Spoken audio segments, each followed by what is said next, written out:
আসসালামু আলাইকুম ওয়া রাহমাতুল্লাহি ওয়া বারাকাতুহু। আজকে আমরা যদি একটা চমৎকার শব্দ শিখি তা হচ্ছে সলো। সলো মানে শুধু বা একা বা শুধুমাত্র। এই কথাগুলোর ক্ষেত্রে আমরা ইউজ করব সলো। সলো মানে শুধু বা শুধুমাত্র বা একা।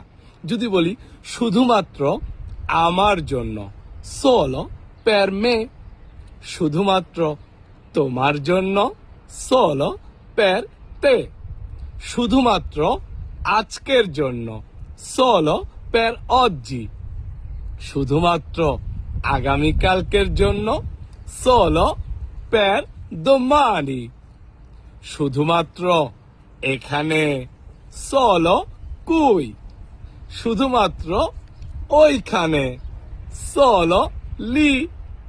যদি বলি শুধুমাত্র আমাদের জন্য, solo per noi।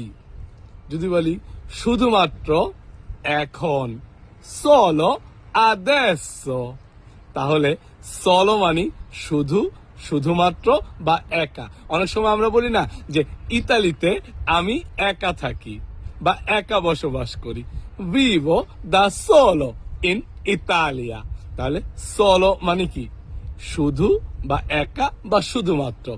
আপনি সলো দিয়ে কি কি বাক্য তৈরি করতে পারেন কমেন্টসে লিখে জানাবেন। তো চমৎকার ভিডিও দেখলাম এবং সজীব স্যারের সাথে এগুলা মুখস্থ করে নিব। অবশ্যই পরবর্তীতে ভালো কোনো ভিডিও নিয়ে আসব।